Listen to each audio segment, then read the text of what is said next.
ಎಲ್ಲರಿಗೂ ನಮಸ್ಕಾರ. ನಿಮ್ಮ ಶ್ರಾವ್ಸ್ ಕಲ್ಪವೃಕ್ಷ ಚಾನಲ್ಗೆ ಸ್ವಾಗತ. ಇವತ್ತು ಮಾವಿನಕಾಯಿ ಸೀಸನ್ ಆಗಿರೋದ್ರಿಂದ ದಿಢೀರಾಗಿ ಅಂದರೆ ಕೇವಲ ಒಂದು 10 ನಿಮಿಷದಲ್ಲಿ ಈ ರೀತಿ ಮಾವಿನಕಾಯಿನ ಉಪ್ಪಿನಕಾಯಿನ ದಿಢೀರಾಗಿ ಯಾವ ರೀತಿ ಮಾಡ್ಕೊಳ್ಳೋದು ಅಂತ ನೋಡೋಣ. ತುಂಬಾ ಸಿಂಪಲ್ಲಾಗಿ ಮಾಡ್ಕೊಳ್ಬೋದು.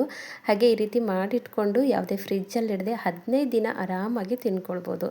ಯಾವ ರೀತಿ ಮಾಡೋದು ಅಂತ ನೋಡ್ಕೊಂಡು ಬಿಡೋಣ. ನಾನಿಲ್ಲಿ ಒಂದು 6 ಮಾವಿನಕಾಯಿನ ತೊಗೊಂಡಿದ್ದೀನಿ. ನೋಡಿ, ಈ ಒಂದು ಇನ್ಸ್ಟೆಂಟ್ ಅಥವಾ ದಿಢೀರ್ ಮಾವಿನಕಾಯಿ ಉಪ್ಪಿನಕಾಯಿಗೆ ಮಾವಿನಕಾಯಿ ಹೀಗೆ ಇರಬೇಕು ಹಾಗೆ ಇರಬೇಕು ಅಂತ ಏನಿಲ್ಲ. ಯಾಕಂದರೆ ಒಂದು 15 ದಿನ ಮಾತ್ರ ನಾವು ಇಟ್ಕೊಂಡು ತಿನ್ನೋದ್ರಿಂದ ನಡೆಯುತ್ತೆ. ಕೆಲವೊಂದು ಸರಿ ಮಳೆ ಬಂದು ಕೂಡ ಮಾವಿನಕಾಯಿ ಹಾಳಾಗಿರುತ್ತೆ.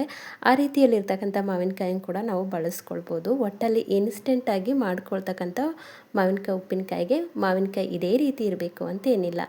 6 ಮಾವಿನಕಾಯಿನೂ ನೀಟಾಗಿ ತೊಳೆದಿಟ್ಕೊಂಡು ಇವಾಗ ಕಟ್ ಮಾಡ್ಕೊಳ್ತಿದ್ದೀನಿ. ನಿಮಗೆ ಯಾವ ಸೈಜಲ್ಲಿ ಬೇಕೋ ಉಪ್ಪಿನಕಾಯಿ ಅದೇ ಸೈಜಲ್ಲಿ ಕಟ್ ಮಾಡ್ಕೊಳ್ಳಿ. ನಾನಿಲ್ಲಿ ಒಂದು ಮಧ್ಯಮ ಗಾತ್ರದ ಹೋಳುಗಳಾಗಿ ರೆಡಿ ಮಾಡಿಟ್ಕೊಳ್ತಿದ್ದೀನಿ. ಇವಾಗ ಇನ್ನೂ ಮಾವಿನಕಾಯಿ ಬಲ್ತಿರೋ ಮಾವಿನಕಾಯಿ ಇರೋದಿಲ್ಲ, ಹಾಗಾಗಿ ಎಳೆ ಮಾವಿನಕಾಯಿನೇ ತೋರಿಸ್ತಿದ್ದೀನಿ. ಬಲ್ತಿರೋದೇನಾದರೂ ಇತ್ತು ಅಂದರೆ ಮಧ್ಯಭಾಗದಲ್ಲಿರ್ತಕ್ಕಂಥ ಒಂದು ಕೇರು ಅಥವಾ ಗೊಟ್ಟನ ತೆಗೆದು ನೀವು ಈ ರೀತಿ ಪೀಸ್ ಮಾಡಿ ಇಟ್ಕೊಳ್ಬೋದು. ನೋಡಿ, ಎಲ್ಲನೂ ಈ ರೀತಿ ಒಂದೇ ಸೈಜಲ್ಲಿ ಕಟ್ ಮಾಡಿ ಇಟ್ಕೊಂಡಿದ್ದೀನಿ. ನನಗೆ ಈ ಸೈಜಲ್ಲಿ ಉಪ್ಪಿನಕಾಯಿ ಬೇಕಾಗಿತ್ತು, ಹಾಗಾಗಿ ಈ ಸೈಜಲ್ಲಿ ಮಾಡ್ಕೊಂಡಿದ್ದೀನಿ. ನಿಮಗೆ ಇದಕ್ಕಿಂತ ಸಣ್ಣದಾಗಿ ಬೇಕು ಅಂತಂದರೆ ಸಣ್ಣದಾಗಿ ಕೂಡ ಕಟ್ ಮಾಡ್ಕೊಳ್ಬೋದು. ಒಟ್ಟಲ್ಲಿ ಒಂದು 6 ಮಾವಿನಕಾಯಿನ ಈ ರೀತಿ ಪೀಸ್ ಮಾಡಿ ಇಟ್ಕೊಂಡಿದ್ದೀನಿ. ಒಂದು ಸ್ವಲ್ಪ ಹಣ್ಣಾಗಿರಬಾರ್ದು. ಕೆಲವೊಂದು ಸರಿ ಮಾವಿನಕಾಯಿನ ತಂದು ನಾವು ಹೊರಗಡೆ ಇಟ್ಟಿದ್ದಾಯಿತು ಅಂತಂದರೆ ಬೇಗ ಒಂದು ಯೆಲ್ಲೋ ಕಲರಿಗೆ ಬರುತ್ತೆ. ಆ ರೀತಿ ಹೊರಗಡೆ ಇಟ್ಕೊಳ್ಳೋದಕ್ಕಿಂತ ಫ್ರಿಜ್ಜಲ್ಲಿ ಇಟ್ಕೊಂಡು ಅಥವಾ ತಂದ ತಕ್ಷಣ ಈ ರೀತಿ ಬಳಸ್ಕೊಳ್ಳೋದು ಉತ್ತಮ. ಇವಾಗ ಇದನ್ನು ನಾವು ಉಪ್ಪಿನಕಾಯಾಗಿ ರೆಡಿ ಮಾಡ್ಕೊಳ್ಳೋಣ. ಗ್ಯಾಸ್ ಮೇಲೆ ಒಂದು ಪ್ಯಾನ್ ಇಟ್ಕೊಂಡಿದ್ದೀನಿ. ಪ್ಯಾನಿಗೆ 3ರಿಂದ 4 ಟೇಬಲ್ ಸ್ಪೂನ್ ಆಗುವಷ್ಟು ಎಣ್ಣೆ ಹಾಕ್ಕೊಳ್ತಿದ್ದೀನಿ. ಒಂದು ಸ್ವಲ್ಪ ಎಣ್ಣೆ ಜಾಸ್ತಿ ಇರಲಿ, ಅಂದಾಗ ಮಾತ್ರ ಉಪ್ಪಿನಕಾಯಿ ರುಚಿ ಒಂದು ಸ್ವಲ್ಪ ಹೆಚ್ಚಾಗುತ್ತೆ. ಹಾಗಾಗಿ ನೋಡ್ಕೊಳ್ಳಿ, ನಿಮ್ಗೆ ಇಷ್ಟ ಇತ್ತು ಅಂದರೆ ಒಂದು 2-3 ಸ್ಪೂನ್ ಹೆಚ್ಚಾಗಿ ಹಾಕ್ಕೊಳ್ಳಿ, ಇಲ್ಲ ಅಂತಂದರೆ ಒಂದು 3 ಸ್ಪೂನಲ್ಲಿ ಸಾಕಾಗುತ್ತೆ. ಇವಾಗ ಒಂದು ಸ್ವಲ್ಪ ಎಣ್ಣೆ ಬಿಸಿ ಆದಮೇಲೆ ಒಂದು ಅರ್ಧ ಸ್ಪೂನ್ ಆಗುವಷ್ಟು ಸಾಸಿವೆ ಸೇರಿಸ್ಕೊಳ್ತಿದ್ದೀನಿ. ಹಾಗೆ ಅರ್ಧ ಸ್ಪೂನ್ ಆಗುವಷ್ಟು ಜೀರಿಗೆ ಸೇರಿಸ್ಕೊಳ್ತಿದ್ದೀನಿ. ತುಂಬ ಸಿಂಪಲ್ಲಾಗಿ ಮಾಡ್ಕೊಳ್ಬೋದು. ಹಾಗೆ ಒಂದು 2 ಗಡ್ಡೆ ಬೆಳ್ಳುಳ್ಳಿನ ಈ ರೀತಿ ಸಿಪ್ಪೆ ಬಿಡಿಸಿಲ್ಲ, ಸಿಪ್ಪೆ ಸಮೇತವಾಗಿ ಒಂದು ಸ್ವಲ್ಪ ಕ್ರಷ್ ಮಾಡಿ ಅಂದರೆ ಜಜ್ಜಿ ಸೇರಿಸ್ಕೊಂಡಿದ್ದೀನಿ. ಹಾಗೆ 1 ಕಡ್ಡಿ ಕರಿಬೇವಿನ ಎಲೆ ಸೇರಿಸ್ಕೊಂಡಿದ್ದೀನಿ. ಎಲ್ಲನೂ ಒಂದು ಸ್ವಲ್ಪ ಮಧ್ಯಮ ಉರಿಯಲ್ಲಿ ಇಟ್ಕೊಂಡು ಫ್ರೈ ಮಾಡ್ಕೊಂಡ ನಂತರ ಒಂದು 2ರಿಂದ 3 ಒಣಮೆಣಸಿನ್ಕಾಯಿನ ಸೇರಿಸ್ಕೊಳ್ತಿದ್ದೀನಿ. ಇದು ಬೇಕು ಅಂದರೆ ಸೇರಿಸ್ಕೊಳ್ಳಿ, ಇಲ್ಲ ಅಂತಂದರೆ ಪರವಾಗಿಲ್ಲ. ಎಲ್ಲನೂ ಸೇರಿಸ್ಕೊಂಡಾದಮೇಲೆ ಮತ್ತೆ ನಾವು ಮೀಡಿಯಮ್ ಫ್ಲೇಮಲ್ಲಿ ಇಟ್ಕೊಂಡು ಫ್ರೈ ಮಾಡ್ಕೊಳ್ಳೋಣ. ಅಂದರೆ ಒಣಮೆಣಸಿನ್ಕಾಯಿ ಇರಲಿ ಅಥವಾ ಬೆಳ್ಳುಳ್ಳಿ ಹಾಗೆ ಕರಿಬೇವು ಘಮ ಬಿಟ್ಕೊಳ್ಬೇಕು, ಅಲ್ಲಿವರೆಗೂ ಒಂದು ಸ್ವಲ್ಪ ಫ್ರೈ ಮಾಡ್ಕೊಳ್ಳೋಣ. ಇವಾಗ ಫ್ರೈ ಆಗಿದ್ದಾಗಿದೆ. ಈಗ ನೋಡಿ, ನಾವು ಕಟ್ ಮಾಡಿರ್ತಕ್ಕಂಥ ಮಾವಿನಕಾಯಿನ ಹೋಳುಗಳನ್ನ ನಾನಿಲ್ಲಿ ಸೇರಿಸ್ಕೊಳ್ತಿದ್ದೀನಿ. ಈ ರೀತಿ ಸೇರಿಸ್ಕೊಂಡು ಒಂದು ಸ್ವಲ್ಪನೂ ನೀರು ಹಾಕ್ಕೊಳ್ಳೋದು ಅವಶ್ಯಕತೆ ಇಲ್ಲ. ಏನು ಮಾವಿನಕಾಯಿ ತೊಳೆದಿರ್ತೀವಲ್ಲ ಅದೇ ಒಂದು ನೀರಿನ ಅಂಶ ಇದ್ದರೆ ಸಾಕು, ಅಥವಾ ಅದು ಬೇಡ ಅಂತಂದರೆ ಕ್ಲೀನಾಗಿ ಒರೆಸ್ಕೊಂಡು ಮಾಡ್ಕೊಳ್ಬೋದು. ಹಾಗೆ ನೀರಿನ ಅಂಶ ಇರೋದ್ರಿಂದ ಯಾವುದೇ ತೊಂದರೆನೂ ಇಲ್ಲ, ಯಾಕಂದರೆ ಕೇವಲ 15 ದಿನ ಬಳಸ್ಕೊಳ್ತಿರೋದ್ರಿಂದ. ಒಂದು ಚಿಟಿಕೆ ಅರಿಶಿನ, ಒಂದು 2ರಿಂದ 2.5 ಸ್ಪೂನ್ ಆಗುವಷ್ಟು ಅಚ್ಕಾರದ ಪೌಡ್ರು ಅಥವಾ ರೆಡ್ ಚಿಲ್ಲಿ ಪೌಡ್ರು ಸೇರಿಸ್ಕೊಂಡಿದ್ದೀನಿ. ಹಾಗೆ ನಾನು ತೊಗೊಂಡಿರ್ತಕ್ಕಂಥ 6 ಮಾವಿನಕಾಯಿಗೆ 1 ಟೇಬಲ್ ಸ್ಪೂನ್ ಆಗುವಷ್ಟು ಉಪ್ಪನ್ನು ಸೇರಿಸ್ಕೊಂಡಿದ್ದೀನಿ. ಇವಾಗ ಗ್ಯಾಸ್ನ ಲೋ ಫ್ಲೇಮಲ್ಲೇ ಇಟ್ಕೊಂಡು ಈ ರೀತಿ ಕೈ ಆಡಿಸ್ತಾ ಬನ್ನಿ.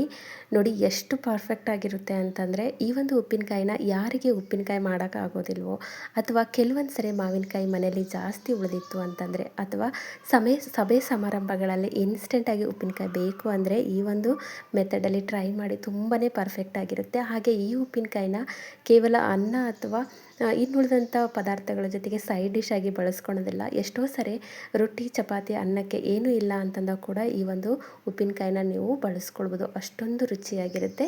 ಒಂದು ಸ್ವಲ್ಪ ಈ ರೀತಿ ಕೈ ಆಡಿಸ್ಕೊಂಡು ಆದಮೇಲೆ, ಅಂದರೆ ಹಾಕಿರ್ತಕ್ಕಂಥ ಎಣ್ಣೆ ಜೊತೆಗೆ ಹಾಕಿರ್ತಕ್ಕಂಥ ಹೋಳುಗಳು ಒಂದು ಸ್ವಲ್ಪ ಫ್ರೈ ಆಗಬೇಕು. ಉಪ್ಪು ಖಾರ ಹಾಗೆ ಎಣ್ಣೆ ಜೊತೆಗೆ ಫ್ರೈ ಆದರೆ ಸಾಕು. ಇವಾಗಿದು ಫ್ರೈ ಆಗಿದ್ದಾಗಿದೆ. ನೋಡಿ, ಇಷ್ಟೇ ಸಾಕು ಅಂತಂದರೆ ನೀವು ಗ್ಯಾಸ್ನ ಆಫ್ ಮಾಡ್ಕೊಳ್ಬೋದು. ನಮಗೆ ಇದೇ ಮಟ್ಟದಲ್ಲಿ ಸಾಕು ಅಂತಂದರೆ ಒಂದು ಸ್ವಲ್ಪ ಬೆಲ್ಲ ಸೇರಿಸ್ಕೊಂಡು ಕೈ ಆಡಿಸ್ಕೊಂಡು ಗ್ಯಾಸ್ನ ಆಫ್ ಮಾಡ್ಕೊಳ್ಬೋದು. ನೋಡಿ, ನಾನಿಲ್ಲಿ ಒಂದು 2 ಸ್ಪೂನ್ ಆಗುವಷ್ಟು ಬೆಲ್ಲನ ಸೇರಿಸ್ಕೊಳ್ತಿದ್ದೀನಿ. ಮಾವಿನಕಾಯಿ ಹುಳಿಗೆ ಅನುಗುಣವಾಗಿ ಬೆಲ್ಲ ಸ್ವೀಟ್ನ ಸೇರಿಸ್ಕೊಳ್ಳಿ. ಬೆಲ್ಲದ ಬದಲಿಗೆ ಸಕ್ಕರೆ ಕೂಡ ಸೇರಿಸ್ಕೊಳ್ಬೋದು. ಹುಳಿ ಏನಾದರೂ ಇತ್ತು ಅಂದರೆ ಇನ್ನೊಂದು ಸ್ವಲ್ಪ ಬೆಲ್ಲ ಸೇರಿಸ್ಕೊಳ್ಳಿ. ಮಧ್ಯಮ ಹುಳಿಯಲ್ಲಿ ಏನಾದರೂ ಇತ್ತಂದರೆ ಇಷ್ಟೇ ಸಾಕಾಗುತ್ತೆ.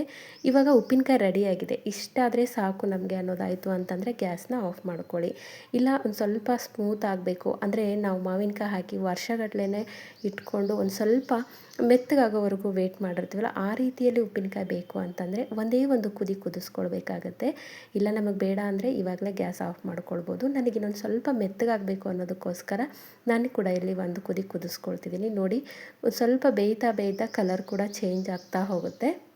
ನನಗಿಲ್ಲಿ ಹೋಳುಗಳು ಮೆತ್ತಗಾಗಲಿ ಅನ್ನೋದಕ್ಕೋಸ್ಕರ 1 ನಿಮಿಷ ಮಾತ್ರ ಲೋ ಫ್ಲೇಮಲ್ಲಿ ಇಟ್ಕೊಂಡು ಕುದಿಸ್ಕೊಳ್ತಿದ್ದೀನಿ. ಇವಾಗ ನೋಡಿ 1 ನಿಮಿಷ ಆಗಿತ್ತು, ಮುಚ್ಚಿ 1 ನಿಮಿಷ ಕುದಿಸ್ಕೊಂಡಿದ್ದೀನಿ. ಇವಾಗ ತುಂಬಾ ಸಾಫ್ಟಾಗಿದೆ. ಈ ರೀತಿ ಸಾಫ್ಟಾಗಿರ್ತಕ್ಕಂಥ ಉಪ್ಪಿನಕಾಯಿ ಅನ್ನದ ಜೊತೆಗೆ, ಚಪಾತಿ ಜೊತೆಗೆ ಅಥವಾ ರೊಟ್ಟಿ ಜೊತೆಗೆ ಯಾವುದೇ ರೀತಿಯ ಪಲ್ಯ ಇಲ್ಲದೆ ಕೂಡ ಹಾಗೆ ಕೂಡ ಹಚ್ಕೊಂಡು ತಿನ್ಬೋದು. ಇನ್ಸ್ಟೆಂಟಾಗಿ ತುಂಬಾ ಸಿಂಪಲ್ಲಾಗಿ ಮಾಡ್ಕೊಳ್ಬೋದು. ಮಕ್ಕಳು ಕೂಡ ಮಾಡ್ತಕ್ಕಂಥ ಒಂದು ಉಪ್ಪಿನಕಾಯಿ ರೆಸಿಪಿ. ಒಂದು 15 ದಿನ ಹೊರಗಡೆ ಇಟ್ಕೊಂಡು ಆರಾಮಾಗಿ ಗಾಜಿನ ಬಾಟ್ಲಿಯಲ್ಲಿ ಹಾಕಿಟ್ಕೊಂಡು ನೀವು ಬಳಸ್ಕೊಳ್ಬೋದು. ಫ್ರಿಜ್ಜಲ್ಲಿ ಇಡೋದಾದರೆ 1 ತಿಂಗಳವರೆಗೂ ನಾವು ಸ್ಟೋರ್ ಮಾಡ್ಕೊಳ್ಬೋದು. ಅಷ್ಟು ಸಿಂಪಲ್ಲಾಗಿ ಹಾಗೆ ಒಂದು ಸ್ವಲ್ಪ ಜಾಸ್ತಿ ದಿನಗಳವರೆಗೂ ಕೂಡ ಸ್ಟೋರ್ ಮಾಡಿ ಇಟ್ಕೊಳ್ಬೋದು.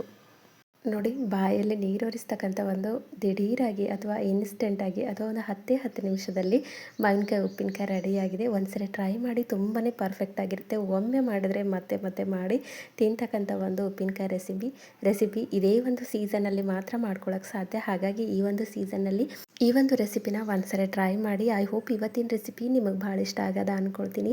ಇಷ್ಟ ಆಗಿದ್ದರೆ ದಯವಿಟ್ಟು ನನ್ನ ಚಾನಲ್ನ ಸಬ್ಸ್ಕ್ರೈಬ್ ಮಾಡ್ಕೊಳ್ಳಿ. ಹಾಗೆ ಈ ಒಂದು ರೆಸಿಪಿನ ನಿಮ್ಮ ಫ್ರೆಂಡ್ಸ್ ಆ್ಯಂಡ್ ಫ್ಯಾಮಿಲಿಗೆ ಶೇರ್ ಮಾಡಿ. ನಾಳೆ ಮತ್ತೊಂದು ಹೊಸ ರೆಸಿಪಿಯೊಂದಿಗೆ ಸಿಗೋಣ. ಧನ್ಯವಾದ.